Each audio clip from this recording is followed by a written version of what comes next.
देखो आज की क्लास में हम लोग कैबिनेट मिशन प्लान 1946 से रिलेटेड पढ़ेंगे। देखो ये इंडिया में आया है मई 1946 को, ये प्रपोजल आया है कैबिनेट मिशन प्लान, ठीक है। इसमें 3 मेंबर कमेटी थी। देखो कल मैंने बताया था तुम लोग को, एक तो फिर लॉरेंस थे जो कि उस समय SOS थे, मैंने बताया था SO सेक्रेटरी ऑफ जनरल, क्या है SOS जो वाइस रॉय, और SOS है तुम्हारा क्या है सेक्रेटरी ऑफ स्टेट, क्योंकि इंडिया है। दो दूसरे मेंबर है क्रिप्स है और अलेक्जेंडर है, कल भी मैंने बताया था इसके बारे में। प्रोविजंस क्या था, देखो ये कैबिनेट मिशन प्लान 1946 का, इसमें प्रोविजन क्या था कि plan provided a single union, एक पूरा भारत, एक भारत होगा जो जिसको बोलेंगे ब्रिटिश इंडिया, और दूसरा नेटिव स्टेट्स। डिमांड पाकिस्तान का पूरी तरीके से इसमें रिजेक्ट कर दिया गया था, कोई दिक्कत, और बोला था कि ये प्रैक्टिकल नहीं है, ये इम्प्रैक्टिकल चीज़ है, पाकिस्तान हम नहीं दे सकते हैं। बताओ 1 साल पहले तक ये स्थिति था कंट्री में, समझ गया। Indian government was to have powers on issues, power रहेगा देखो फॉरेन अफेयर्स पे, कम्युनिकेशन पे, डिफेंस पे, करेंसी पे, कल भी बताए थे, इस पे इंडियन गवर्नमेंट का पावर रहेगा। और कैबिनेट मिशन में प्रपोज है इंटरिम गवर्नमेंट का। अब देखो यहाँ पे सबसे बड़ा कंट्रोवर्शियल चीज़ था कि ये ग्रुपिंग में कर दिया गया, यानी group A, group B, group C, इसमें अलग अलग प्रोविंस रख दिए गए। जैसे ग्रुप A में Madras, Bombay, United province, central, Bihar, Orissa रख दिया गया, जो सबसे हाईली डेवलप्ड था। ग्रुप B में पंजाब, सिंध और नॉर्थ वेस्ट फ्रंटियर एक साइड कर दिया गया उसको, और ग्रुप C में बंगाल और आसाम का। तो लगा कि ये तो एक यूनाइट इंडिया नहीं बनेगा इस तरह, अब 3 ग्रुप में रख दोगे तो, इसलिए कांग्रेस ने भी इसको विरोध कर दिया। तो प्लान ने बोला कॉन्स्टिट्यूशन असेंबली भी होगा। देखो प्लान का प्रपोजल ये था कॉन्स्टिट्यूशन असेंबली बनेगा, आप बाद में अपना संविधान बनाइएगा, कोई दिक्कत नहीं है हमको।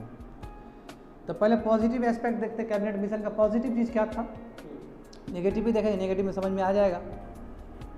पहले तो समझते हैं कि ढांचा समझते हैं कैबिनेट मिशन, इसमें कॉन्स्टिट्यूशन असेंबली का बात है, इसलिए कांग्रेस ने इस चीज़ को स्वीकार कर लिया कि चलो कॉन्स्टिट्यूशन असेंबली वाला बात है कि ठीक है, ओके। एक इंपॉर्टेंट मूव था इंडिपेंडेंस के प्रति, क्यों, क्योंकि बोला जा रहा है कि आपका ये 3-4 सेक्टर पे आपका कंट्रोल होगा, तो इंडिपेंडेंस की तरफ खींच रहा है ये चीज़।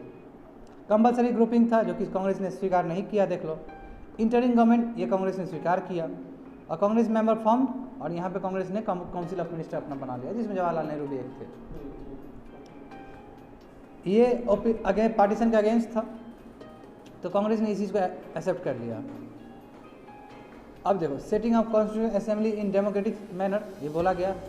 Communal weightage given up all together, communal weightage दिया ही गया है, क्योंकि आप ग्रुपिंग कर दिए हो तो देखो नॉर्थ वेस्ट मुस्लिम को एक तरफ रख दिए हो, इधर के एक तरफ रख दिए हो, आसाम और उसको रख दिए, बंगाल को एक तरफ रख दिए हो, तो वो तो आपका था। ये पार्टीशन के अगेंस्ट था, इसमें कोई डाउट नहीं है। नेगेटिव एस्पेक्ट क्या है कि प्रोविंशियल ग्रुपिंग पसंद नहीं आया। सेफ गार्ड आप मुस्लिम को दे रहे हो ना, कि providing safeguard to Muslim minority and not to Sikh minority. अब यदि एक साथ कर दिया तो वहाँ तो सिख भी है पंजाब में, एक तरफ ग्रुपिंग की हो, वहाँ तो मुस्लिम पूरा डोमिनेट कर देगा फिर, तो नेगेटिव एस्पेक्ट हो गया एक तरह से इसका। तो ये कैबिनेट मिशन प्लान था, बात समझे, ये कैबिनेट मिशन प्लान था। हल्का बताया, ओके, ज़्यादा नहीं बताएगा, हल्का बताएगा, जो उतना चीज़ बताएगा जो कि प्रीलिम्स पॉइंट ऑफ व्यू से पूछता है, समझे। वही इम्पोर्टेंट है। देखो इतना तुमको पता रहता तो कल बता देता आंसर, देख रहे हो कितना काफ़ी था समझने के लिए। अब देखो डेवलपमेंट ऑफ 1946 to 47, एक साल में क्या डेवलपमेंट हुआ, अब आज़ादी मिलेगा हमको, तो क्या क्या फैक्टर्स रहे जिसकी वजह से इंडियन इंडिपेंडेंस की तरफ मूव किया है कंट्री। USA और USS ऐसा सुपर पावर इमर्ज करना और कोल्ड वॉर की तरफ जाना। ब्रिटेन विक्टोरियस हुआ, मैं जानते हो ब्रिटेन का क्या स्थिति था, ह्यूज लॉस्ट हो गया है ना, और वो मेंटेन नहीं कर पाया जो मेंटेन वो पहले करता था, क्योंकि ह्यूज क्राइसिस। यूनाइटेड नेशंस का फॉर्मेशन होना, और UN पूरी तरीके से सिंबलाइज है कि स्पिरिट ऑफ इंडिपेंडेंस को लेके वहाँ पे चार्टर एक्ट बना है, वहाँ पे है ना, इक्वलिटी ऑफ नेशनल बीइंग का बात होता था, वहाँ पे बहुत तरह का बात था। ब्रिटिश गवर्नमेंट बिलीव करने लगा कि यदि इंडिपेंडेंस ग्रांट कर दी हम टाइम पे तो ब्रिटिश का भी सेफ गार्ड बच कर आ जाएगा, नहीं तो हमको खदेड़ के भगा देगा, इससे अच्छा हम ट्रांसफ़र ऑफ पावर कर देते हैं, सुनने में भी अच्छा लगेगा, ये लोग भी खुश रहेगा, हम लोग भी खुश रहेंगे, ये नहीं ना हमको मार के भगाएगा लोग। नहीं होता कि अब अतिथि तुम कब जाओगे, तो एक टाइम हो गया आप चल गए खुशी खुशी, नहीं तो फिर लात मार के भगाया जाएगा, और क्या, क्योंकि आप तो पावर खत्म ही हुआ, दिख गया, अब कुछ कर ही नहीं सकते हो आप। यूनाइटेड नेशन बन गया, वहाँ USA आग निकल गया, पूरा बन ही गया, इक्वेशन ही ऐसा बन गया, कुछ नहीं कर सकता है, इसलिए पीसफुली दे दो उसको आप कंट्री को, नहीं तो कोई ज़मीन किसी को क्यों छोड़ना चाहेगा, सिंपल बात है। तो अब देखो उसके बाद आता है कि ब्रेक डाउन प्लान 1946 सितंबर का, ये लॉर्ड वेबल दिए थे, वेबल प्लान भी बताए थे तुम लोग को, उसके बाद वेबल प्लान था ना, यही है, ठीक है, इसलिए वेबल प्लान भी कहा जाता है इसको। टोटल विड्रॉल बाय 31 मार्च 1940, यानी कि पूरा भारत से निकल जाएंगे हम 1948 में, 31 मार्च 1948 में हम निकल जाएंगे पूरी तरीके से। हम तो बोले थे आज़ादी तुमको बाद में 1 साल बाद मिलने वाला था 1948 में, तो वेबल प्लान में बोल दिया था हम कंप्लीट रिमूव कर देंगे 31 मार्च 1948 को। और ये फेज वाइज विड्रॉल होगा ब्रिटिश, यानी कि एक चरणबद्ध तरीके से हटेंगे, एक दिन में नहीं हट सकते हैं। वहाँ ये फेल कर गया। उसका फिर लंदन टॉक्स हुआ। लंदन टॉक्स में जानते हो कि उस समय इंग्लैंड जो क्लेमेंट एटली थे, एटली जो भेजे थे उसको कैबिनेट मिशन को, जो कल बताए थे क्लेमेंट एटली, वही थे, क्योंकि 1-2 साल ही तो हुआ है वैसे ना, 1946-47 का ही तो बात है। इंडियन लीडर्स को बुलाया कि आइए बात करिए लंदन में। उसमें जवाहरलाल नेहरू, जिन्ना और भी बहुत सारे, लियाकत अली खान भी थे, बहुत सारे लोग थे। टॉक हुआ, वहाँ पे बात हुआ, लॉरेंस थे वहाँ पे, ठीक है, एज SOS थे वो, और ये कंसेंसस में नहीं पहुँच पाया, इसलिए वो भी टॉक फेल कर गया। क्यों? क्योंकि जिन्ना बात ही नहीं माना इसमें, तो जिन्ना को इसलिए बोला है कि मुस्लिम को रिप्रेजेंट करता है, फेल हो गया। एटली डिक्लेरेशन, एटली का डिक्लेरेशन होना और माउंटबेटन का आना, यानी कि आज़ादी हमको मिलने वाला है। तो नया वॉइस रॉय, ठीक है, ये माउंटबेटन को अपॉइंट किया है, बहुत बड़ा नाम है इसका, माउंटबेटन को नाम अपॉइंट। इसका निक नेम डिकी बर्ड था, वो याद करने की जरूरत नहीं है। अब ये क्या है कि ऑफिशियली अब ट्रांसफ़र ऑफ पावर करने वाले हैं, हम दे देंगे इसको। जब ये आए तो 132 बार इनका मीटिंग हुआ है इंडियन लीडर के साथ, इतना ज़्यादा प्लान हुआ है, 132 बार मीटिंग हुआ है, सोचो इतना तेज़ी से हुआ है ना, इंटरव्यूज़ हुए हैं, डिस्कशंस हुए हैं। तो माउंटबेटन प्लान में भी बहुत सारा प्लान था। एक है तुम्हारा इसमें प्लान, इसमें क्या था तुम्हारा, जो माउंटबेटन के अंदर ड्राफ्ट कर रहा था इस प्लान को, इसमें क्या कि approvals given by British cabinet but oppose by Nehru. जो ब्रिटिश कैबिनेट ने, जो ब्रिटेन का कैबिनेट दिया था, वो नेहरू जी को पसंद नहीं आया था, कुछ फीचर था, इसलिए वो प्लान फेल हो गया। उसका सेकंड प्लान था मेनन प्लान, जो हमारे इंडियंस थे, ये थे कॉन्स्टिट्यूशन एडवाइजर थे माउंटबेटन के, हमारे इंडियन थे, माउंटबेटन के एडवाइजर है, कॉन्स्टिट्यूशन एडवाइजर है, ठीक है। प्लान हुआ, जवाहरलाल नेहरू भी उसमें योगदान था, वो भी थोड़ा सा एडिट किए थे, इसमें काम किए थे इस प्लान में।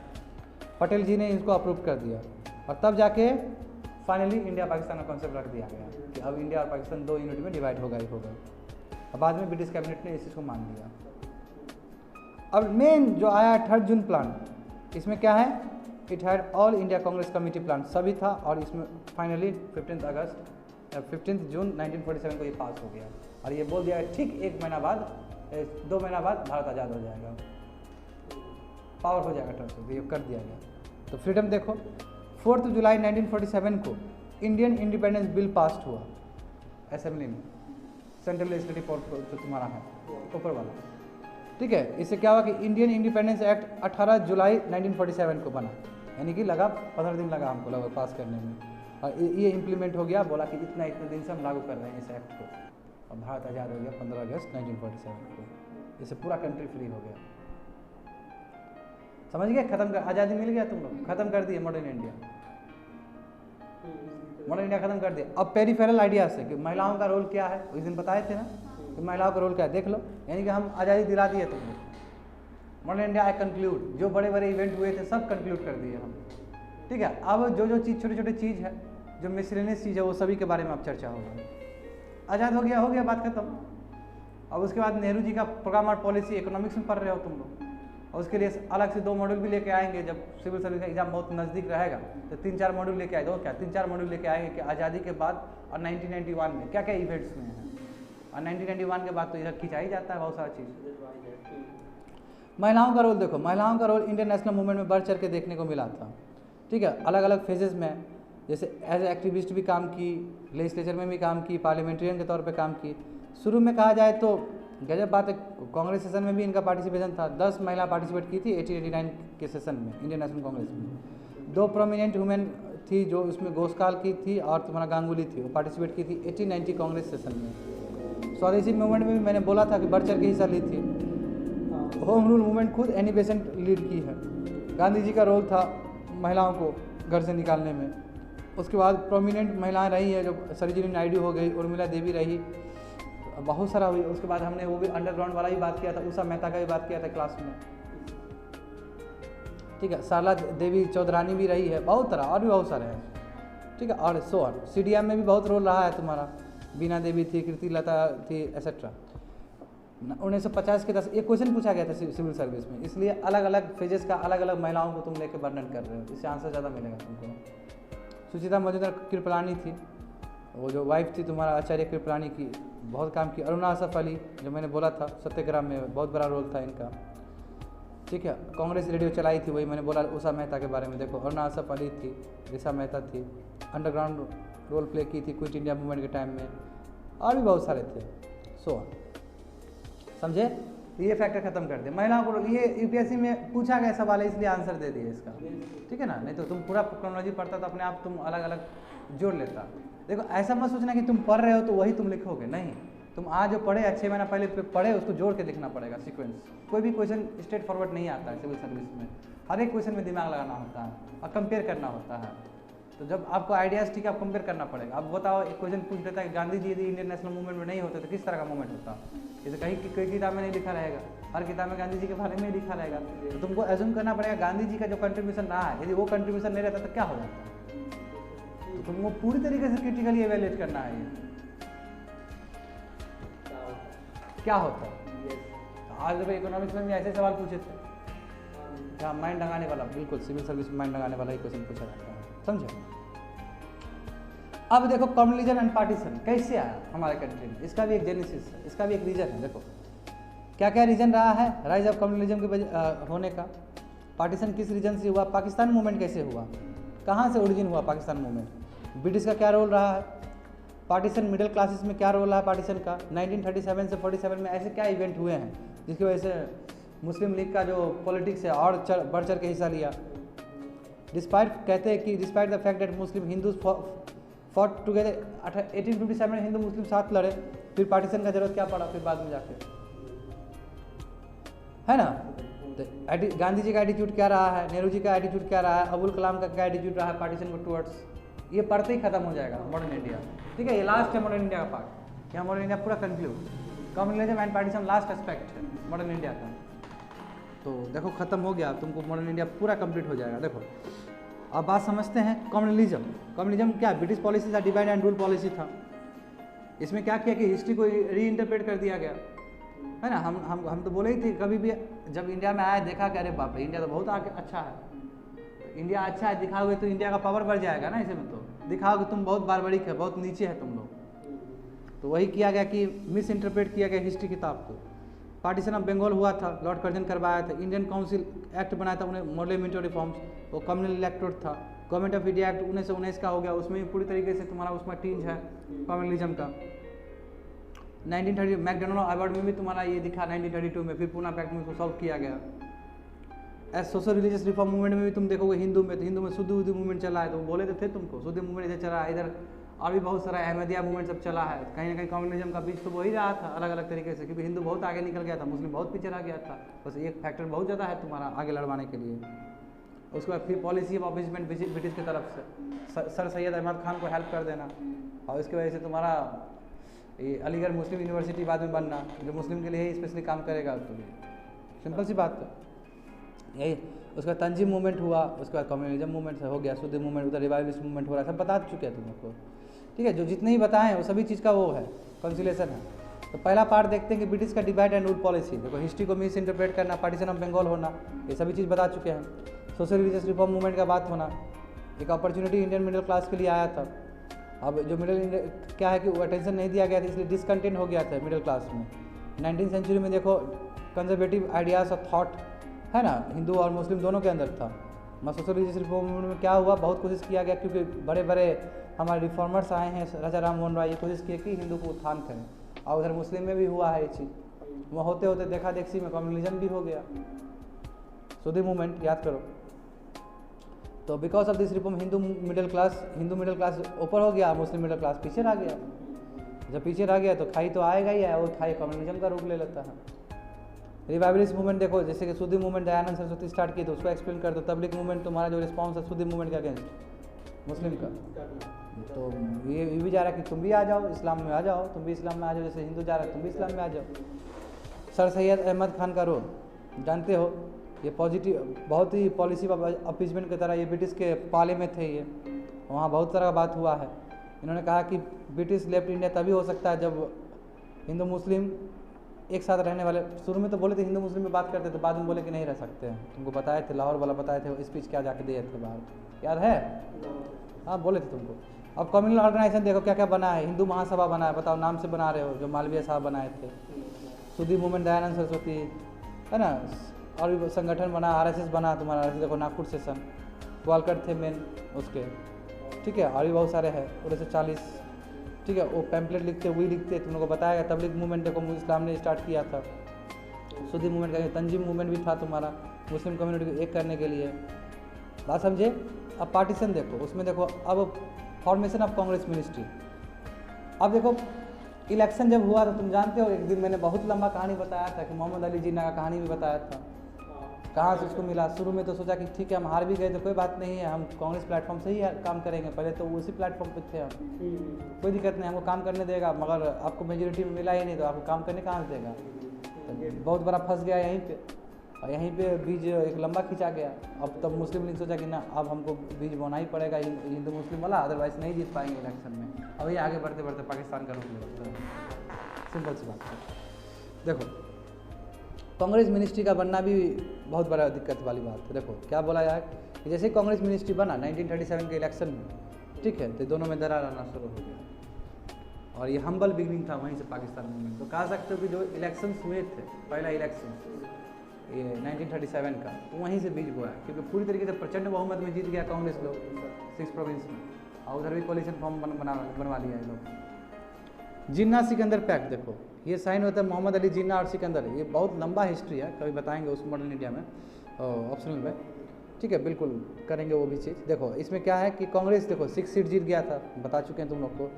माइट यू आर कन्फ्यूज, तो हम मुस्लिम लीग को ज्वाइन करें कि हम किसको ज्वाइन करें, ठीक है। तो ये तो इससे क्या हुआ कि मुस्लिम लीग इंस्पायर किया कि जो जितने छोटे छोटे लीडर है वो मुस्लिम लीग की तरफ चले गए अगेंस्ट कांग्रेस, यानी छोटा छोटा गुट जा रहा है मुस्लिम लीग की तरफ, तो 2 गुट बट गया, 2 गुट बटेगा तो इस चीज़ का असर पड़ेगा सोसाइटी पे। प्रोपेगेंडा अगेंस्ट कांग्रेस रूल के अगेंस्ट प्रोपेगेंडा शुरू कर दिया, जैसे बीजेपी के अगेंस्ट होता है अभी। तो मोहम्मद मेहदी इंक्वायरी कमेटी बैठाए देखने के लिए कि क्या हो रहा है कि अब देखो हुआ क्या उस समय बताओ।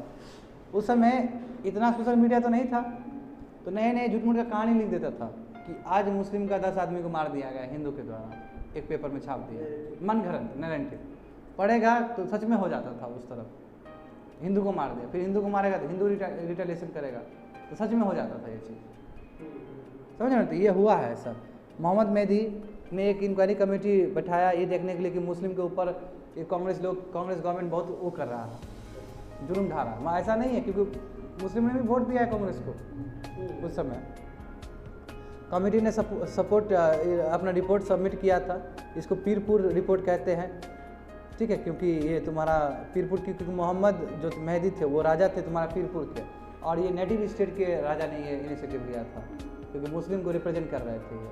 अब बोलते कि मुस्लिम के ऊपर रिप्रेशन हो रहा है कांग्रेस की तरफ से,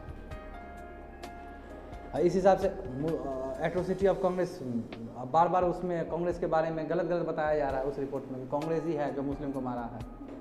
तो भड़का दिया पूरी तरीके से जनता को, और मुस्लिम लीग उधर खाना चाहता है उस चीज़ को। अभी देखते बोलते कि नहीं बोलते, बीजेपी पर आरोप लगता है ना कि मुस्लिम विरोधी है, नहीं भी है फिर भी लगता है तो वो दिख जाता है। दिखता भी तो बहुत कुछ है, एक होता है कि होना, एक दिखना, दिख भी जाता है आजकल, तो दिख जाता है तो देख लो वही वाला जो फिर से बोलेंगे वो तो बाबू हम बोलेंगे इंडियन डेमोक्रेसी के ऊपर ब्लॉट है, तुम लोग को समझ में भी नहीं आया इशू, वो इशू जमात वाला इशू तुम लोग को समझ ही में नहीं आया। जमात वाला जो इशू था, हमको लगता है कि अभी तक हम जो बचपन से हमारा जो उम्र हुआ है, जो भी हमने इतना बड़ा राइवल नहीं देखा था, कन्फ्लिक्ट नहीं देखा था हिंदू मुस्लिम में, जितना इस बार हमने दिमाग में जहन में देखा है लोगों का। बाप रे बाप, हद बिग भर दिया गया था यार, हद पॉइजन भर दिया गया था। पहली बार अपने आँख से देख रहा था मैं, हमको अंदर दिमाग की तरह मेरा खा रहा था हमको ये सब चीज़, और अभी भी कहीं ना कहीं उसका हैंगओवर है लोगों के अंदर। समझ गया ना बात को? अब देखो रेजिग्नेशन दे दिया कांग्रेस मिनिस्ट्री ने, जानते हो, वही जानते हो तो कि हमारे उधर चले गए सैनिक चले गए थे, रेजिग्नेशन दे दिए थे। जब रेजिग्नेशन दे दिए गए तो उस डे को डे ऑफ डेलिब्रेशन मनाया गया मुस्लिम लीग, बहुत अच्छा दिवस। तो और तुल पकड़ लेगा तो मुस्लिम लोग को और एक संगठित कर देगा। उसका देखो पाकिस्तान रेजोल्यूशन पास कर दिया मुस्लिम लीग ने 1940 को, लाहौर सेशन ऑफ जो मुस्लिम लीग पाकिस्तान लाहौर सेशन हुआ था मुस्लिम लीग का, तो रेजोल्यूशन पास हो गया, इसी को बोलते हैं लाहौर रेजोल्यूशन भी कहते हैं। अब फर्स्ट ऑफिशियल डिमांड, और यहाँ पे पहला ऑफिशियल डिमांड हुआ पाकिस्तान का एसी में, लाहौर रेजोल्यूशन में ही हुआ था, ठीक है। और रेजोल्यूशन पास किए थे सिकंदर हयात खान पास किए थे, उस समय के जो सीएम थे पंजाब के, पंजाब मतलब मुस्लिम डोमिनेटेड एरिया है क्योंकि उधर भी पाकिस्तान पंजाब है। और फिर अगस्त ऑफर देखते हैं, अगस्त ऑफर में क्या हुआ, ये जानते हो अगस्त ऑफर के बारे में तुम लोग को बताए थे। ब्रिटिश की तरफ मुख था, सेपरेट फोर्सेस को देने का प्रयास था, सेपरेटिस्ट मूवमेंट को बनाने का प्रयास था, क्विट इंडिया मूवमेंट में भी देखने को मिला है। मुस्लिम लीग ने बॉयकॉट कर दिया क्विट को, बोला कि छोड़ो ये गांधी जी का बात नहीं मानना है हमको, और स्लोगन दिया कि पहले डिवाइड करो उसके बाद क्विट करो, ऐसे मत छोड़ो। जैसे क्विट इंडिया मूवमेंट था ना, तो मुस्लिम लीग बोला कि पहले डिवाइड करो, divide and quit India movement, हाँ पहले divide and quit India movement. तो देखो नारा कैसे बदल गया। और ये स्लोगन दिया गया था कराची सेशन में 1943 का मुस्लिम लीग का। उसके बाद राजा जी फार्मूला आया, तो गोपालाचार्य जो फर्स्ट कम्युनिस्ट लीडर है जिन्होंने स्वीकार किया कि ठीक है लाहौर रेजोल्यूशन ओके फाइन, ठीक है ऑफिशियल डिमांड है, हम समझ रहे हैं आपका भी प्रॉब्लम। और वहाँ राजा जी फार्मूला वहाँ अपनाया गया, और ये कहीं ना कहीं स्टेप से पार्टीशन की तरफ, ठीक है। डेडलॉक हो गया, यहाँ पे कांग्रेस और मुस्लिम लीग आमने सामने हो गया और डेडलॉक रह गया, यानी कि आगे नहीं बढ़ पाया। फार्मूला सजेस्ट किया कि जो इंटरिम गवर्नमेंट बनेगा कैबिनेट मिशन के हिसाब से दोनों ही रहेंगे साथ में, कोई बात नहीं, मुस्लिम लीग वाला भी आदमी लोग रहेगा, साथ मिलकर करते हैं ना, क्योंकि 1946 में रिजेक्ट कर दिया गया था, एक साल पहले तो रिजेक्ट हो गया था। ये बात उठा अलग बात है, वहाँ कैबिनेट मिशन में तो रिजेक्ट ही कर दिया गया इस चीज़ को। तो इंटरिम गवर्नमेंट में मुस्लिम लीग वाले लोग भी थे, और फिर इंडिपेंडेंट भारत बनता है तो अब मुस्लिम लीग क्या रहेगा, अब तो पूरा कांग्रेस ही लेगा उसको। और फिर 1950 में जनरल इलेक्शन हो जाएगा, उसका जो जीत के आएगा, और कांग्रेस लगातार जीत के आया उसके बाद आज़ादी के बाद, क्योंकि लंबा होल्ड हो गया पूरा कंट्री में, समझ रहे हो बात को ना। अच्छा खासा कौन पार्टी उठेगा, वो तो कैसे कैसे बीजेपी उठा है बाद में जाके, हल्के अडवाणी को सरे जाता है, राम मंदिर को सरे जाता है, तो ये कैसे बाइंड कर दिया। कितना देखो एक पार्टी का इतना लंबा होल्ड था, कितना मुश्किल था एक नया पार्टी आना। तो देखो बीजेपी कुछ होगा तो फायदा बस एक ही पार्टी होगा कांग्रेस को, और कुछ किसी को नहीं, क्योंकि वही राष्ट्रीय, ऐसे तो नेशनल पार्टी और भी बहुत सारे हैं, मगर जो पावर में रहेंगे वो डिपेंड करता है। फार्मूला ने सजेस्ट किया कि प्लेबिसाइड होना चाहिए डिमार्केटेड एरियाज़ में, यानी कि जो एरियाज़ है उस एरिया में प्लेबिसाइड, लोगों को क्या मानना है, लोगों को मानना है पाकिस्तान तो ठीक है, नहीं मानना है तो ठीक है, वो भी ठीक है। Plebiscite in favour of partition, then यदि होगा तो ठीक है हम दे देंगे, पार्टीशन कर देंगे, नहीं होगा तो नहीं देंगे, ठीक है। महाराजा जी फार्मूला फेल्ड हो गया क्योंकि जिन्ना इस बात को रिजेक्ट किया, बोला कि माने नहीं माने कोई बात नहीं, पाकिस्तान चाहिए हमको। फिर गांधी जी और जिन्ना, बताओ दोनों गुरु और शिष्य के बीच में टॉक हो रहा है। अरे बहुत अच्छा शिष्य था जिन्ना। गांधी जी ये भी बोले थे कि हम जाएंगे जिन्ना से रिक्वेस्ट करेंगे कि पाकिस्तान इंडिया में मैच कर दे, हम जाने के लिए तैयार थे। जिन्ना फॉलोअर रहे गांधी जी का, बहुत मानते थे गांधी जी का। दो ही तो भक्त था, जवाहरलाल नेहरू और ये दोनों बहुत बात मानते। जिन्ना बहुत पसंद करता था, और जिन्ना को भी बहुत पसंद करते थे गांधी जी, समझ रहे हो ना, उदारवादी थे गांधी जी। गांधी जिन्ना देखो टॉक, ये राजा जी फार्मूला के बेसिस पे हुआ था, and cooperation for interim government. तो गांधी जी बोले कॉपरेट करो, एक साथ करो, एक साथ आओ। तो गांधी जी को बहुत बुरा लगा था पार्टीशन जब हो गया, बहुत ज़्यादा दुखी थे गांधी जी। और सब लोग बुर्बक लोग इल्ज़ाम लगा दिया था कि गांधी जी की वजह से बात टुकड़ा होता है, और लोगों को पता ही नहीं है। गम में चले गए थे गांधी जी, बोलते अब अनशन करेंगे जाके, फिर से जाएंगे तैयार थे। अब देखो इंटरिम गवर्नमेंट जो 1946 में हुआ, उस समय वाइस रॉय हमारे वाइबल थे। तो सितंबर 1946 में हुआ, इसमें नेहरू जी हेडेड थे। जवाहरलाल नेहरू को क्या क्या पोस्ट मिला, एक्सटर्नल अफेयर्स और कॉमनवेल्थ। बलदेव सिंह को डिफेंस मिला। राजेंद्र प्रसाद देखो फूड एंड एग्रीकल्चर मिनिस्टर बने। Jagjivan Ram Bapu labour minister. असफ अली देखो transport and railways. John Mathai industry. Raja Gopalachari education and arts. Patel ji home affairs and information broadcasting. Ali Khan गजनंबर अली खान ये हेल्थ बना है, मुस्लिम लीग के थे। लियाकत अली खान फाइनेंस मिनिस्टर बने, मुस्लिम लीग के थे। कॉमर्स वाले बने हैं तुम्हारे इब्राहिम करके बने हैं, CH बाबा बने हैं वर्क्स माइंस एंड पावर के लिए, ठीक है। जुद्दरनाथ मंडल जो बने थे लॉ का बने थे, अब माउंटबेटन क्या हो गया, एग्जीक्यूटिव काउंसिल रहेंगे, ऊपर का प्रेसिडेंट रहेंगे जो संभालेंगे, क्योंकि अभी गवर्नर जनरल जो वाइस रॉय है वो तो 1950 तक रहा है ना, जब तक भारत संविधान नहीं बना लेता है, तब नहीं जाकर प्रेसिडेंट का आया है, प्राइम मिनिस्टर हो गया, यही जब चीज़ चल रहा है, ठीक है ना। इंटरिम खत्म हो गया फिर बन गया, मगर ऊपर गवर्नर जनरल या वाइस रॉय कौन है, अभी यही है, क्योंकि जब तक पूरा संविधान नहीं बना लेते तब तक कैसे हटेंगे, वो पोस्ट रहेगा ही मेरा। इस तरह का था। अब देखो इंडिपेंडेंट कैबिनेट में क्या क्या हुआ, Nehru ji prime minister of India, और इनके हाथ में क्या क्या चीज़ है, एक्सटर्नल अफेयर्स और कॉमनवेल्थ भी साथ है। कॉमनवेल्थ बोले थे एक प्रोग्राम है जिसमें इंग्लैंड का वो पार्टिसिपेट करते हैं, इंग्लैंड का बहुत सारा कॉलोनी सब पार्टिसिपेट करता है, इससे फ़ायदा मिलता है किसी भी कंट्री को। एक ग्रुप है minister of scientific research, Patel ji देखो ड्यूटी PM बने, ये भी PM थे, ड्यूटी PM थे। होम मिनिस्टर इंफॉर्मेशन ये minister of information and broadcasting. अब देखो RK तुम्हारा चेटी साहब ये फाइनेंस मिनिस्टर थे। अम्बेडकर लॉ मिनिस्टर, ठीक है, Baba Ambedkar law minister. John Mathai railway and transport. Maulana Abul Kalam Azad education minister. ये तुम्हारा क्या है, जगजीवन राम बापू तो लेबर मिनिस्टर सेम रख दिए। जयराम दास दौलत राम ये food and agriculture. Shyam Prasad Mukherjee देखो जो कि BJP के फाउंडर बाद में रहे हैं, गजब रहे, ये तुम्हारा कौन थे, minister of industry and supplies.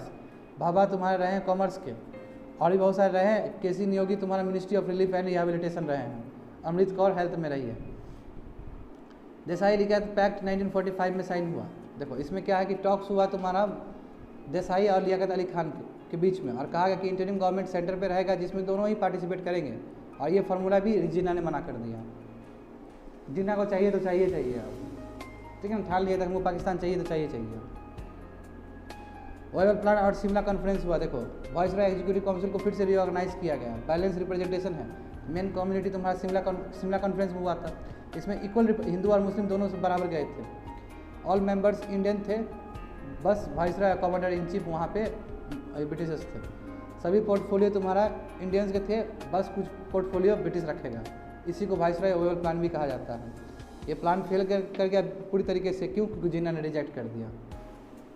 ये चाहता था कि league should choose Muslim members, वो जो नॉट एक्सेप्ट, ये चाहता था कि मुस्लिम मेंबर्स भी वहाँ पे रहे, जो कि कांग्रेस एक्सेप्ट नहीं किया इस चीज़ को। कैबिनेट मिशन प्लान चला, जानते हो कि इसका क्या हुआ। फिर डायरेक्ट एक्शन प्लान हुआ। देखो वही डायरेक्ट एक्शन प्लान जानते हो तुम कि अगस्त 16 तारीख को डायरेक्ट एक्शन प्लान बनाया गया थ्रू आउट द कंट्री 1946। ये सिचुएशन इतना खतरनाक सिचुएशन था, ठीक है। कांग्रेस ने इन्वाइट किया कि आ जाओ इंटरिम गवर्नमेंट बनाने के लिए आ जाओ, तो कलकत्ता तुम्हारा जो कलकत्ता में क्या हुआ, अगस्त 16 तारीख लीग ऑर्गेनाइज पब्लिक डेमोन्स्ट्रेशन कर दिया, राइट हो गया, पूरा दंगा फसाद हो गया पूरी तरीके से कंट्री में, समझ रहे हो ना। बंगाल उस समय लीडर कर रहा था और पूरा पब्लिक हॉलीडे मनाया गया, और ये डायरेक्ट एक्शन डे हो, मुस्लिम ने डायरेक्ट एक्शन डे कर दिया, और पूरा राइट हो गया पूरा भारत में। इंटरिम गवर्नमेंट बना जो बता चुके हैं तुम लोग को, उसमें मुस्लिम लीग पार्टिसिपेट किया था। फिर इंडियन इंडिपेंडेंस एक्ट, देखो पार्टीशन एंड फ्रीडम, पार्टीशन हो गया, टुक प्लेस हो गया, और इंडियन 1947 में इंडिया आज़ाद हो गया और टूट गया, इंडिया पाकिस्तान ख़त्म कर दिया, सब खत्म हो गया, बताओ टोटल ख़त्म कर दिया modern India complete. I have covered full modern India.